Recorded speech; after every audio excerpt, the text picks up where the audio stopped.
My name's Adele Onyango and welcome to another episode of Legally Clueless. No, seriously, I have no clue what I'm doing, but I'm pretty sure I'm not the only one. Hey you, welcome to episode 199 of Legally Clueless. First and foremost, we're an episode away from 200, which is just wild. And this is the first episode of 2023, so it's super exciting. I'm super honored to have you. If this is your first time, welcome to the family. I mean, this is the best time to join at the very beginning of a new year. And if you've always been rocking with us, I truly appreciate you. This past week has seen many of you tweet me from Tanzania, from Rwanda, from Kenya, of course, and the love is just overwhelming. It's received and it's appreciated. So if you're new here, episodes like this, audio episodes go out every single Monday. But if you head over to legallycluelessafrica.com, you can watch 3 seasons of our video series, which is super awesome. Some inspiring African stories there. And you can also join us on our tour series and watch us weave through Kenya, Dubai, France, Zimbabwe. It's awesome. You really should check it out. Ooh, and before I forget,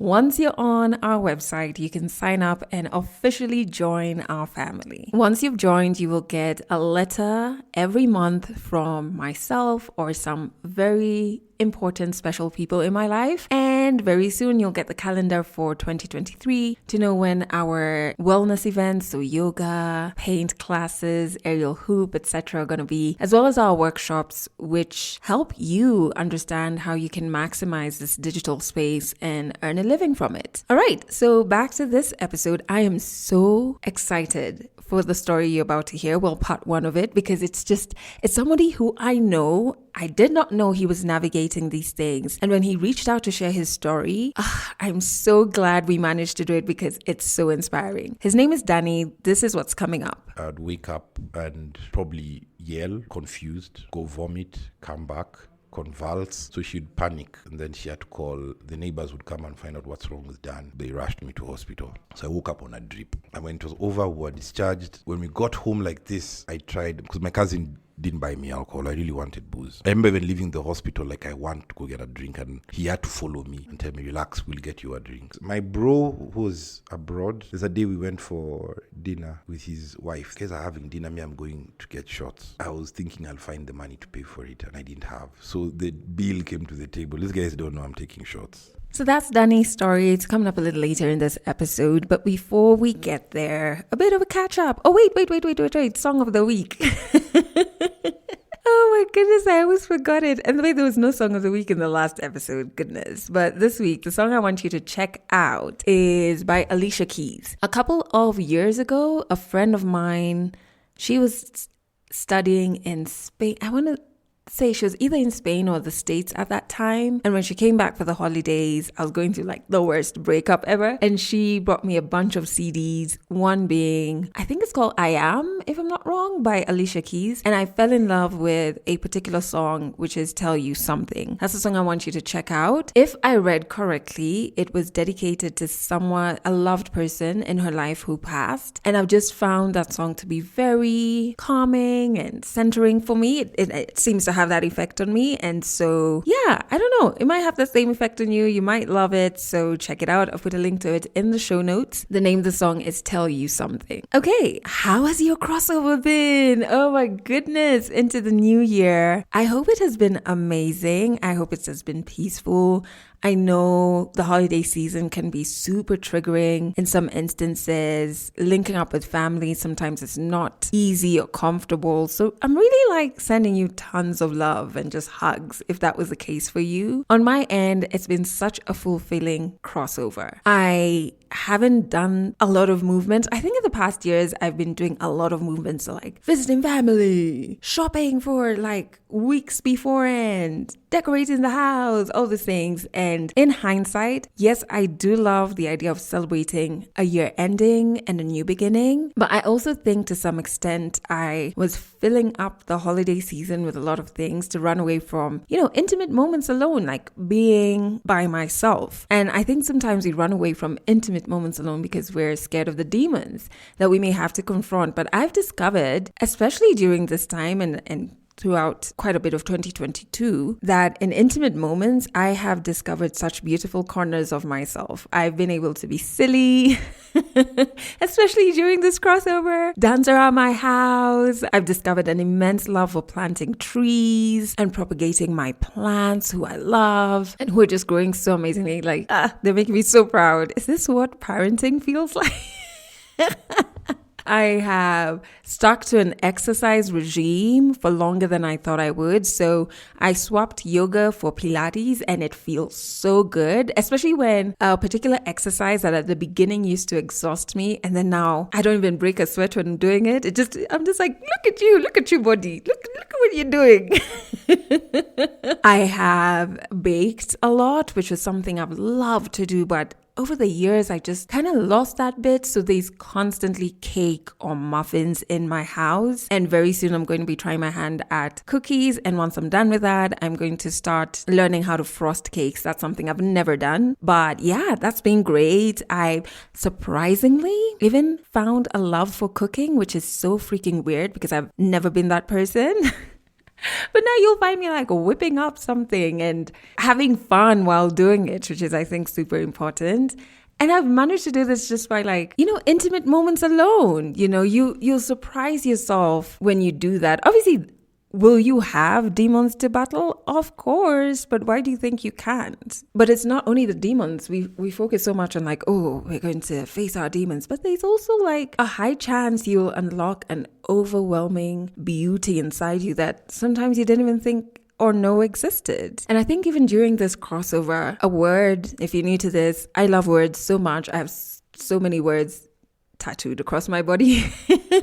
And I love writing, poetry, etc. I love words, okay? So during this crossover, the word that has really, found a home in my mind is release. It's the word I meditate over. I've experienced a few things in 2022 that had me building resentment for particular people. And I read somewhere that one way to ensure that someone leaves rent-free in your head and etched on your soul is to despise or resent them. They will forever be that passenger in your trip of life. Nobody's asking you to love them instead, but release it, release them, release that emotion. And that's what I've been doing during this time, just centering my thoughts on releasing everything and everyone that I don't want to carry with me into the new year. Sometimes, obviously, I'm human. Those thoughts attempt to resurrect and I immediately say release. Sometimes I even say it out loud.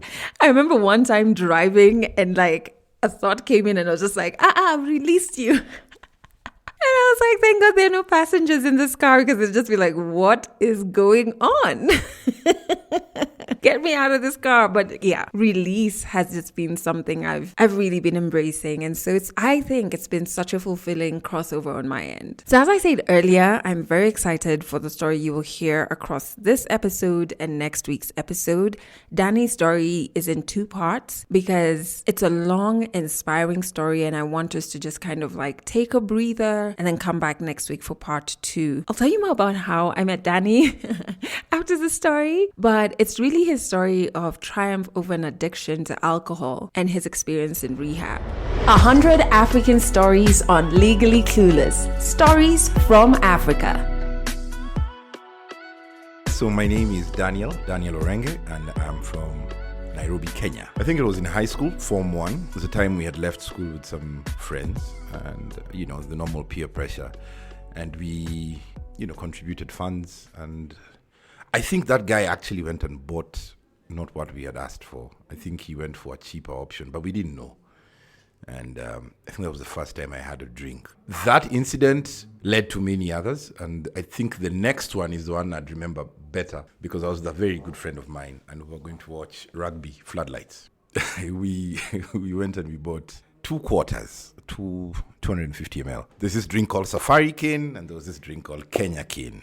And we sat down next to Adams. There was a hospital there called Masaba, and we sat down at a corner, just me and him. And we drank, interchanging the drinks. And they're both spirit. And I remember putting the rest in my pocket, and we headed off to Floodlights and taking the matatu there. I think the conductor actually pickpocketed and took out the drink. But anyways, moving on forward, I remember being at the event and blacking out. I remember just blacking out and the effects of the alcohol hitting me much later. My friend taking me to the rugby showers, throwing me in so I can sober up. I remember going home later that evening trying to be sober and saying I'll never have a drink the following day. Little did I know. I didn't like the hangover. It was bad. I remember. And I remember very clearly saying, I will not touch alcohol again. But the body recovers. I was about 16 years old. No one from my family noticed anything then. I mean, it wasn't a routine. It wasn't a habit. Not at that point. I also had a very strict dad. Very, very strict dad. So there were some things that were, you don't do. There are incidences when I had another night like that. There are incidences that I remember, for lack of a better word, skiving to go out. I think it was in my 4th year of high school for events like Smirnoff Experience. And I remember there was an incident where I also, because that was the routine, I'd wait maybe when my dad isn't around, specifically my dad, when he'd travel, I'd skive. I'd leave through the back door, my mom wouldn't notice. And there was this day we were going out with my neighbors and we had bought this bottle and we were going to Westlands. Then there was a popular place by the name Kengele's ABC. And I didn't get to, I went out, but I got caught in town by the police. So me and my friends parted ways and there were no mobile phones then. So I pleaded my case, because I couldn't imagine my folks being told to come pick me yet. I mean, I'm at home, I'm asleep. So they let me go and I went to Kengele's by myself. I didn't have a drink that night, but I was still young. The essence of just listening to music and dancing was good enough. Yeah, so I went out alone and got back home. No one knew anything besides my younger sisters who knew that this guy had gone out. And then there was a Smirnoff Experience. But then it wasn't really about the alcohol. It was about going out and having fun. I remember on Smirnoff Experience, I was on top of a speaker and I danced the whole night. I remember that because it was not about beer. It was not about that. It was about, you have entrance, just go and dance. That was it.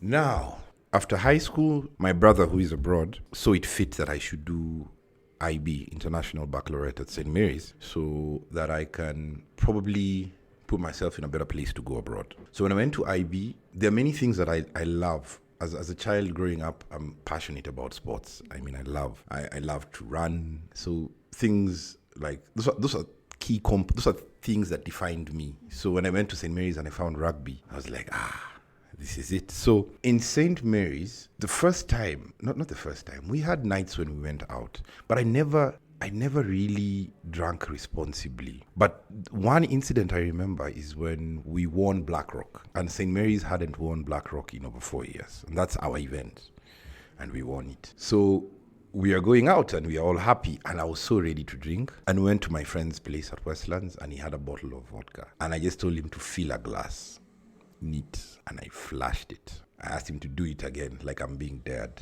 and I did it, and that was it. My night ended.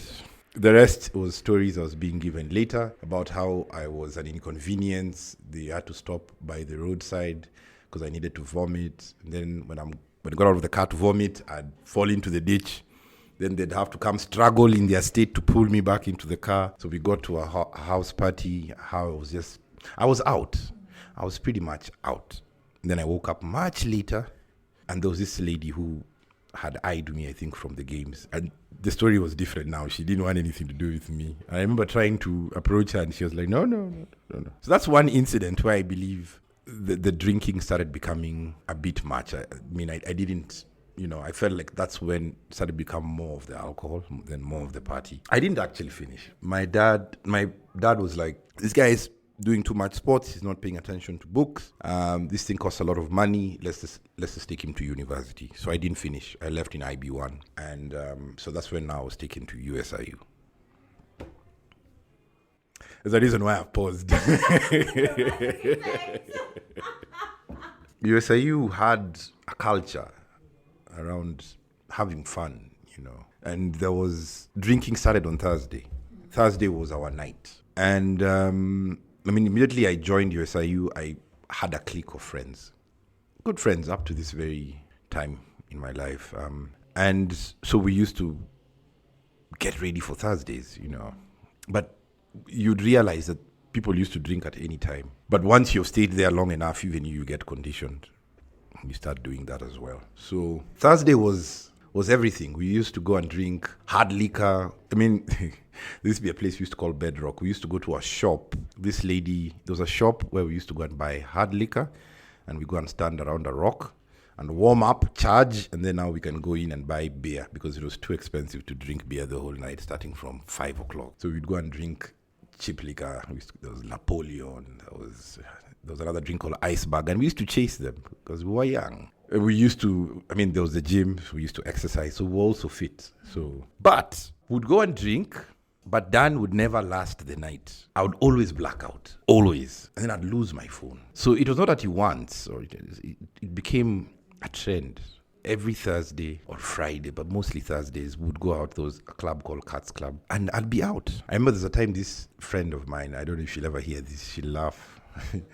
She called me Fireboy for a reason. In the morning at Cats Club, she came and pulled me off. It's like an outdoor furnace where they put for guys to warm. So now the coal was cooling off. So I think I went and sat there. Then I blacked out on the coal. She came and pulled me out. I was out. So later is when I'm sobering up. I'm like, what? Then I'm looking at my T-shirt. It's all burnt at the back. But I didn't get burnt. And then we went to them to their place in Roysambu, and she calls me Fireboy from that day because that was a defining moment for her. So I never used to understand why. It was like every time you're going to drink, my mission is not to black out. Yeah. You get? But it was beyond me. You'd find yourself blacking out. And then from there, on Thursdays, you have your USIU life. Then weekend, you have because we used to stay in Kilimani, and there's Kilimani life. So you party with your boys, go to Westlands. Westlands was everything. Clubs like Q's. But by the time you get into the club, Danny sleeps.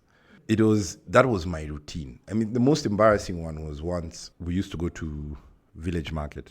There was a club there. And so I blacked out as usual. And then the following day, I was trying to look for a plan. And my friend told me that when they saw my phone call, they laughed. Because I was actually on a magazine. It was called The Pulse. Yeah.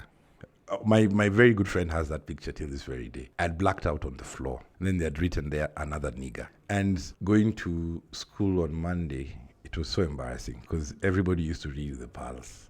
They're like, I saw you, So, that should have been a good time to know that Dan has a problem, yeah? But who knows? Everybody just knows we're having fun. The hangover ends quickly. You get back. But one thing I used to love about...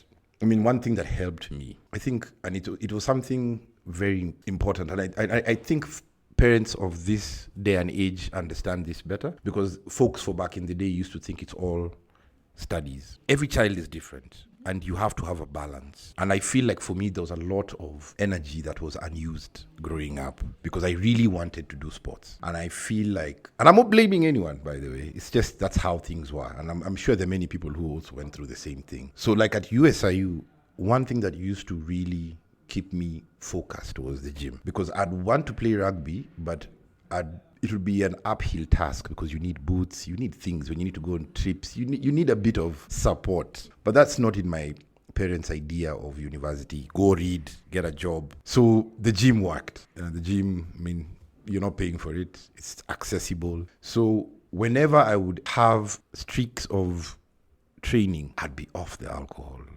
Totally. As in, I'd have very good conversations in my head and say, this quarter costs 250 shillings. It will not stop there. This would buy me 4 chapatis and dengu and an avocado, which will do my body much better than this. So I'm going to do this. Just because of exercise, I'd choose better. And of course, we'd go home and still smoke weed. Weed was okay. We used to think there's no problem with weed. You can be able to wake up tomorrow and do your thing. So that was another thing we used to do. But I just think it's very important that I mentioned the exercise part, because it's something I feel is very fundamental even in my recovery journey. And to be honest, if you have a child who loves, if there are things that are unique about your child, let them do it, because that is what will keep them away from the vices. There was this guy on TV who I saw the other day. Sorry, just to add this. He's a musician, and he's not from a well-off family. And so they asked him, how are you doing music at this point in your life? He's very young. And your parents, they're like, he said, my parents support my music. And he said, I think why they do that is because all the children, my age mates, right now are in drugs. But he finds fulfillment because everybody's trying to look for fulfillment. He finds it in music. So I think it's very important, even as you're raising your children, just to be aware of what they love and support it. Yeah, you'll thank yourself later. To finish campus. Yes, I took longer than usual because it was seriousness. Then we stray, and at times I go like I know I could have done better. But we got to finish. It took me longer. It should have taken me not more than 4 years. It took me about 5.5 to finish. And I tucked in my pride and I went and finished. There's some classes when you find yourself in third year and there's a class you haven't done for first year. You feel a bit intimidated, but I still went and did them. And I was able to graduate. That was in 2010. By this time, definitely, everybody used to associate me with a lot of drinking. Everybody who I knew used to know I drink a lot. Because I can't count the incidents. There's so many where we used to drink and waste away, There were so many, even during the week. And I used to even drink with my cousin. He was called Joash. He passed. And he used to derail me. And we used to work out together. So that was a plus and there was a negative. So his classes used to be on weekends because I met him in USIU. So you already knew the routine. So he used to have classes on Friday, Saturday. So during the week, you'd not see him. So you'd say his weekend starts like on Sunday and Monday. So he'd come and look for me in school on Monday or Tuesday. And he'd tell me, let's go drink. And I'm like, so it's Tuesday, man. And I'm like, let's just go drink a little. And that would mess my week. We would drink and end up at his place. And then the following morning, we'd wake up and be like, hey, we would look for cash and drink again. So we used to have those, but I used to break off at times. So but as you've asked, so by that time I was finishing, it was obvious that I had a drinking problem as compared to the rest. But I also saw other guys who also had a drinking problem. Some were worse off. I saw many people, not just me. Mine was evident because I used to black out. So people used to be like, this guy doesn't know how to handle his liquor. And it's not like I was drinking so much. It's just that my tolerance at that point was little. So once I passed that, the body shuts up. Then we were hoping just to sustain the lifestyle we had. Because even through internship, I think I was meant to be there for what? 3 months? I think I attended it like 1.5. Because they are like during a week, Monday, Tuesday, I'm not there for sure. Nursing a hangover. And then I'd show up on Wednesday, work Thursday, then Friday-ish. And they just let me breeze through it.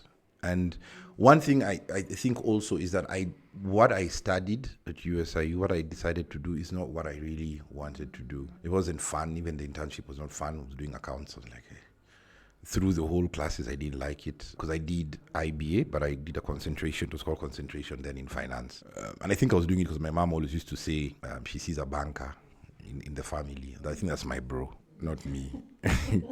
So I just did it for the sake of doing it, but that wasn't my calling. But anyways, I'm not complaining. Some of those things help because it's sort of related to where I work now. So I finished late. So of course, there's some friends who went ahead of me and I had made new friends. Some hadn't finished. Some were behind me. And even some I was staying with. So we lived in Roysambu. So I think the most important thing then was to keep the Roysambu house. We looked for work and I worked in a call center. The call center was on and off with payments. And even us were not 100% attending work because we'd always smoke weed in the evening. Given the opportunity, we would drink cheap liquor. So it wasn't sustainable. So the house had to be closed. Then through an agency, my friend connected me to the mom who owns it. We got a job. Guess where? EABL. East African Breweries. Yes. East African Breweries Limited. So we were trade developers and you needed to have a car. I didn't have a car. So my bro-in-law, somebody else who passed, I'll tell you about him later, was able to get me a car temporarily. So I was moved to a region in Kenya called Kirinyaga. And I'd get money. I don't even think I rented a house. I used to try and drive back to Roysambu. I'd sleep in lodgings. But in the morning, I'd have beer for breakfast, go sell. As I'm selling, I open a quarter in the car. By the time evening, I'd sell. That's something I do naturally. I'd sell.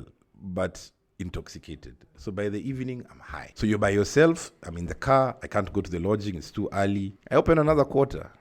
And that was the routine. So there are times I'd black out, I'd wake up and find like 6 missed calls from my boss, and I'd lie, somebody puts spiked my drink. So that routine went on for a while. And I mean, there are times God really just took care of me, because there are times I'd drive back to Nairobi intoxicated, thinking I'm in control, but I was driving really recklessly. And so they decided to move me from Kirinyaga to Kisii. Now, by that time, I don't have the car. So at home, my dad had an old car, and I was really pushing for it to be fixed. My bro sent money. We spent days fixing it, waking it up. And this car was not in good condition, even to be used. But me, I really wanted to work. And so the boss for Kisii kept on calling and saying, this guy you're sending hasn't come. He hasn't come. So on the day it was ready, it was not even ready, but I made sure it could move. I was called to the office. And of course, when you work with mechanics, those guys drink. So even me, I was drinking with them. Drinking. And this is hard liquor. This is second generation plastic container liquor. And the one thing that really, I used to really enable myself because of my mouth. I could really talk people into things. And my mom used to tell me that, Daniel, that mouth of yours could be used for good or for bad. Be careful. And I used to find ways to drink. So on the day I was meant to go to EABL, I remember I was with my friend and we passed through the office. And I remember the boss, when I went close to him, he pulled back because he was like, what are you drinking? And then he told me, Dan, sorry, we can't keep you because we have been waiting for you. We have already replaced you in Kisii. So my heart sank. I felt bad. And that's now where things started sort of going south, because now I'd lost any sort of, I couldn't enable myself. I mean, now you don't have a job. What next? And my folks had moved in when I was, I think in my third year, they moved from Kilimani to a place called Gataka. It's behind Karen. Then it was very rural. Now it's pretty modern, but then it was pretty rural. So even, I mean, I really insisted on staying with friends so I don't have to struggle with that commute. Then, so at this point, I'm thinking, I can't go to Gataka and just sit, I need a life. So I went and chilled out at my friend's place. That wasn't sustainable, so eventually I had to go back home and think about what next. So my dad was able to connect me with another job, Crown Paints. That was a good job. I was in sales in exports, so they would fly me out of the country. I used to feel so good about myself. And they saw the potential in me, because I first went for an accounts interview, but they said, no, we'll call you. We know what you can do. Just from that interview, they knew I could do sales. So they told me, we want to put you in sales. And the addiction was already sort of there, because I was introduced to something else. Sorry, I forgot to mention this by a friend. I won't say his name, but he introduced me to what we call, my friend said the biological term it's called Cathidulis. I don't know how accurate that is, but we call it mogoka. It's like, it's cut, but the leaves. And to be very honest, what I think, it's a very strong stimulant. And it sufficed, because you chew it and the thing about it makes you feel like an intellectual when you chew it. You feel very alert, and your evening can easily flow. So I was introduced to this thing. So it used to become now a habit. Chew and then drink less, because if you just start you couldn't afford it. You can't afford it. And a quarter is not enough. So the mogoka was affordable. So I already had started building up on that habit. So by the time I went to Crown Paints, every day after work, I would either leave work early, but it was a bit hard there. After work, I'd go chew. Then after chewing, I'd go home, smoke weed, try and drink a little. Then the thing with chewing, you don't sleep. Sleep comes at 5 when I'm meant to be waking up. I remember telling my friend, like a joke, I think I'll have a bag for chewing in the morning. He was like, Dan, don't do that. Don't be silly. What? You're going to work. Yeah, so Crown Paints was fun. They took me out of the country severally, but I just went on drinking because I had allowances in dollars. I mean, from morning beer, then by the time you're meant to go back, you don't have enough cash. So the office gets to find out about these things. And of course, it will impact your capacity to sell. And there's a day I came back and the boss looked at me and he told me, Danny, you're just here to have fun. Because I think he could still smell liquor. And he was very angry. And me trying to justify myself went to the CEO to try and say that this guy is not looking at the efforts I'm putting in. And I was doing worse. And that even now triggered everything. And I lost the Crown Paints job. And that was another sad ending. And that now made me go into hiding because I didn't want to go home. The house where I was staying was closed. So I went to stay with friends in Langata. These friends are still in uni, so then they are being provided for. So for me, it was trying to hustle, look for opportunities to get work. I was just running away from reality. I was embarrassed about who I had become. I was ashamed of myself. I mean, considering what everybody used to think of me and where I was. And then I'd lost a lot of weight because you're not eating, you're trying to sustain a habit. And so, yeah, I went hiding out in Langata, and any opportunity to smoke weed and drink was welcome. And we continued to dig deeper into the addiction as a coping mechanism from the reality that, we're dysfunctional. I am dysfunctional. I cannot do things like other people. But then I was able to meet a lady. I was still passionate about trying to do voiceovers. I mean, I'd come to studios. I think even that's when I had met you. I think you came to 1FM. 1FM, yeah, around that time. There are places I was sending out samples. But the other day I was listening to TD Jakes, and he was saying that he sees his son when he's shaving. He sees his son standing next to him on the mirror, seeing who he'll become. And TD Jakes is seeing who he was. So he'd shave and the son would watch. And he'd make sure he hides the razor blade because he doesn't want the son to try, because it would be injurious to him. But he said, it's interesting that that's how God works, because God knows there are things that are for you, but not at that time. Either way, I met many people, did voiceovers, even tried doing emceeing events. And through emceeing an event, I was able to meet a lady who connected me to insurance, and I became an insurance agent from there. At least one thing I needed was a hustle.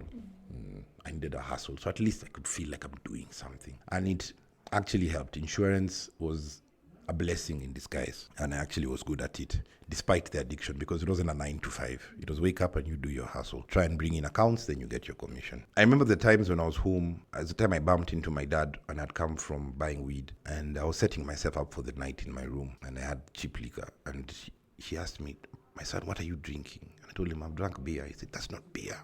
My dad doesn't drink, but he knew that's not beer. So there were incidences where my dad mentioned it. Probably they did, but I don't remember. And it probably just, I probably was trying to, I think one of the things is I was justifying my drinking because it's something Kenyans do. I was like, why you tell, everybody drinks alcohol.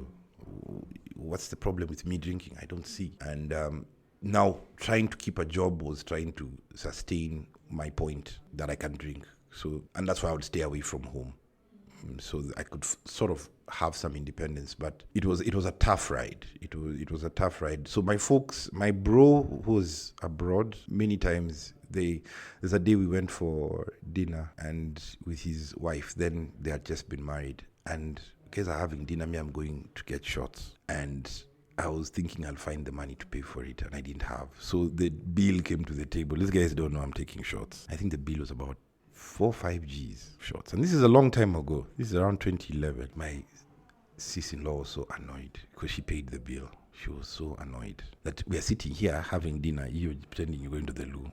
You're just taking shots. So I think by then, it was evident to everyone Daniel has a problem. But getting through to me was the issue, because I wouldn't hear to you. Most of the times I was either on marijuana if I couldn't afford drink, and I was not at home. So I'd call in once in a while, send me money for food, send in money for this. And my bro tried his best. My bro has supported me since uni with phones, which I've lost.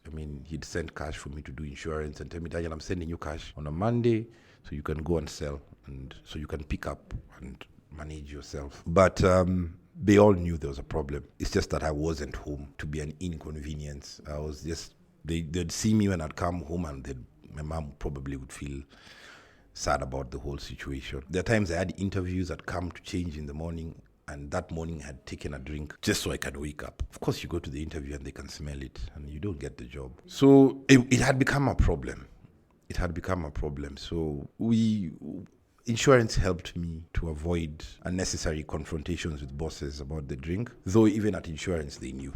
Because every time we'd have meetings, I'd be smelling of alcohol. And they used to always tell me, Dan, Casio, if it's not that alcohol, you will do well in this insurance, because you know how to talk, you know how to dress, you have the confidence, but it's just that drink. So I knew there was a problem, but there's a problem, but it's so normal to you that you feel like this is just you now. Like, okay, fine, yeah, you've told me. So now, what do I do? Next best step, stop drinking. How? You're not giving me a formula. So I met my wife through this. I was at a wines and spirits drinking, and I was staying with a guy. We moved in together, and we said we'll split the rent. My bro said he'll assist in whatever capacity. My wife's friend had met him at a bar, which was called Oxygen in Langata. They had a thing, and they were meant to meet the following day. So the following day, he called her to where we were, and that's when I met my wife. So we decided, let's go to the house. Let's take the party there. And I remember buying cheap liquor, and she humbly just drank it with soda, but not much. And we hit it off on that day, because first I felt unjudged, because one of the things I used to really hide.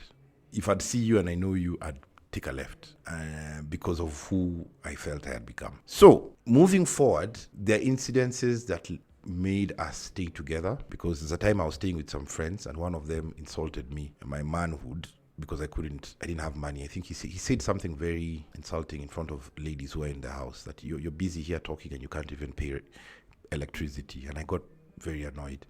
So I told her, my lady, that it's either I go home, I'm not going to stay here. And if I go home, that's it. Because the commute from home daily to go and do anything was expensive, and I can't ask my dad every day for cash. So we came to an agreement, let's stay together. And that's how we started. So staying together helped me a lot, because there were controls. In the morning there'd be breakfast, my suit would be organized, and I'd get motivated to work. And it actually helped my insurance career, but the drinking was still there. Every evening I'd chew and drink. So it became, what the chewing would do, the chewing was like a suppressant. It would suppress the excess drinking. Because you see, the thing about an alcoholic is, by that time I had developed tolerance. Your body doesn't know when to stop. So you can drink a quarter, another quarter, until you pass out. So the chewing gave you a high that was good, and then you would just drink a little bit and maybe a bit of marijuana, and you feel like everything is okay. Then tomorrow you can function. So if I don't chew, the drink becomes excess. So there are instances where I'd wake up in the morning and drink hard liquor and try and sober up maybe at the end of that week. There used to be like stupors when I'm unproductive. Wake up, drink blackout, then I'd try and sober up on a Friday. So one day, my cousin visited Josh, and he came with a bottle. At this time, I'm having pains, abdominal pains. And we're drinking, and I told him, let's go watch football and have a beer. I don't want to drink any more of this hard liquor. So went and we had a beer, and we came back to the house, and he continued drinking, and I told him I don't think I can. But the sad thing is that my body, I'm having a pain, but I still want a drink. So I thought maybe a beer is all I can have. So we went to a bar, and he left, and I was with some friends. And that night I was meant to go out with my wife. So I ordered a beer.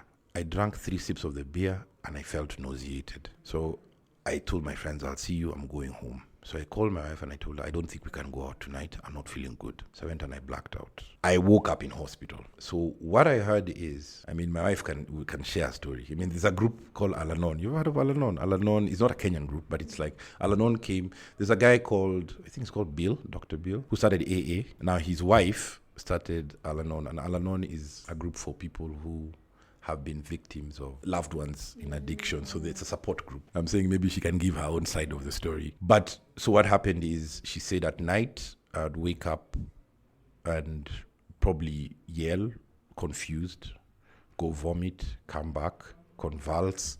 So she'd panic, and then she had to call. The neighbors would come and find out what's wrong with Dan. And then in the morning, they rushed me to hospital. So I woke up on a drip. So that was incident 1, warning from the body. So I remember looking at the drip patiently, waiting for it to end, because the body was demanding another drink. I remember watching. And when it was over, we were discharged. We went and we bought the famous power sandwiches then. And when we got home like this, I tried, because my cousin didn't buy me alcohol. I really wanted booze. I remember even leaving the hospital, like I want to go get a drink, and he had to follow me and tell me, relax, we'll get you a drink. And when we got home, they left. My wife told them, no, you guys go. I left the house. I didn't have cash. I said, I'm going to go and find a way. I remember my wife following me to the road, and she was yelling in a compound, in an estate, and saying, you want to go waste your life? Go waste your life. So I came back to her and I told her, listen, I really need a drink. And I soothed her with a nice talk, and I was able to get a black ice. I was able to convince her, and I bought a light drink, very light. At least she was like, okay, this is not heavy, it's not spirit. So I bought 2 of them. That was that. So you had asked if the warning sign, that was the first one. There were many others that came, and they became worse over time. There was a time when I had gotten the job where I currently am. I had just first officially gotten employed. Then I found myself in a stupor. These stupors were really bad, because a stupor is like a cell where when you wake up in the morning, your body needs a hard start with only alcohol. It's like you're dysfunctional. It's like you have to take a drink. It doesn't matter whether you have work to go to or not, you will have to get a drink. And then you find yourself drinking the whole day until the point you black out and wake up tomorrow or at night. You even lose track of time. So I had a stupor, and it was moving back home to my mom's because we couldn't afford the rent, and it had really built up, and we were allowed to go. It was like a blessing when the landlord said, you guys just get out of my house. So I was in a stupor for a week. I remember that day, the day I woke up in my room, and I actually thought I was dying. I really had a close encounter with death, because I woke up and I couldn't get off the bed, and I felt like something heavy on me, very hot, and I was sweating like a river, and I prayed. One thing is that through this whole journey, you get closer to God, whether you like it or not, because you see how he helps you. There are many instances where I saw God. When you find yourself in hospital, you hear this story, you go like, yo, that's God. How else would you explain that? So I remember praying and telling God, when I woke up, I saw I was in hospital. And then I cried, because I was like, I cannot be in hospital again. What did I do at home? Did I mess up? Because you don't have memory of anything. Then I blink, I wake up, I'm in the room. But so I was able to get out of that. These were all very spiritual things, because even how I was able to sit up was not with my effort. But I remember crying. I wanted to get out of the room. I couldn't see the lock. They had to come and open for me using some other means. But through all that, after I got out of that, it's like whatever was holding me in that addiction sort of loosened. That's why I felt like there was a tug of war, and I could be sober. After that, I became sober like for a day or two. And I used to drink daily, remember? So that's the point where my wife told me, let's go and see somebody, a doctor. Then I'm seeing us going to Madare Hospital, mental hospital. I'm like, what? These guys, you think I need rehab? They think I need this? So we saw somebody there who sent us to a doctor, like a can, and she asked me, when is the last time you had a drink? I told her yesterday. Before that, the day before. Before that, the day before. When is the last time you had a space? I don't remember. Can you sleep without a drink? No, you have a dependency. And you need rehab. I was like, what? How? Catch more African stories in the next episode of Legally Clueless. I just think it's such a powerful journey that Danny's on, and I literally just chatted him before recording this and just thanking him for allowing this space, Legally Clueless, to be a vessel in this powerful work that he's doing. I really think you figure out your purpose through many things, but the two that stand out for me are through your story and owning it, and then using that story to figure out how you can be in service to others. And I don't know what it is, but I get this overwhelming feeling that he's just at the beginning of such a powerful journey, and you can really feel it.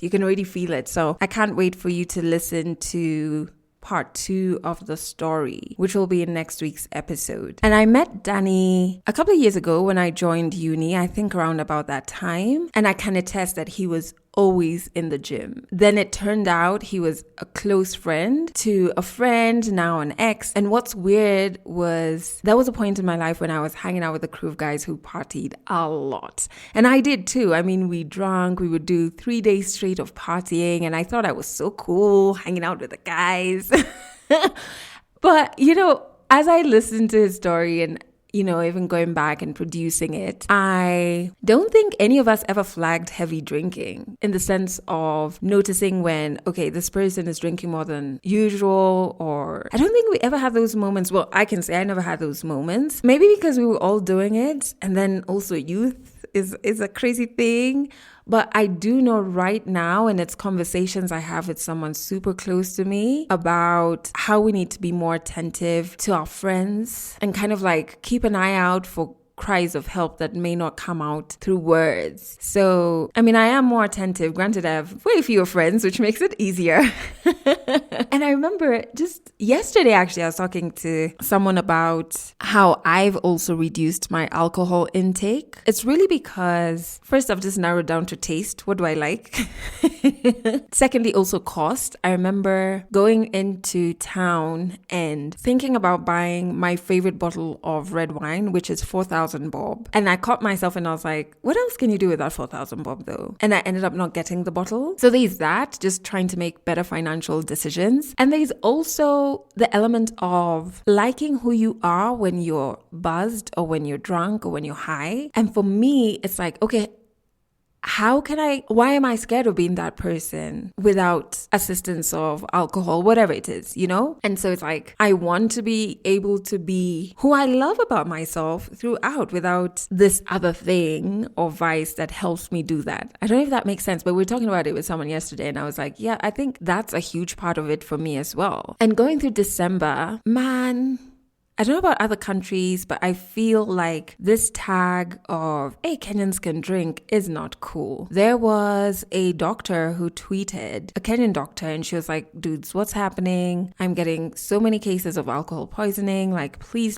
pace your drinking, eat, drink water, etc. And the comments, I normally don't jump on things on Twitter because I'm really adamant about protecting my space and I don't want any mad people to find their way to my timelines. But this one I jumped in because most of the responses to her were just so ignorant. And it was people just joking and being like, look, we're bringing for you business and you're refusing, or, you know, just like those things. I'm like, how are you joking about alcohol poisoning? And I jumped in to share about it because I was like, nobody is telling you or shaming you for drinking. It's just like, how do you still enjoy your drink if you must, but take good care of your body. You know, you only get this one body. And there was also a lot of ignorance around alcohol poisoning that I think I've said this on the podcast before, I had in the past, until someone I knew a couple of years ago went out with his boys and just didn't wake up. He died and they ruled it, you know, alcohol poisoning. And I remember being up at 3 a.m. It really disturbed me because at that time I thought alcohol poisoning referred to like illicit brew or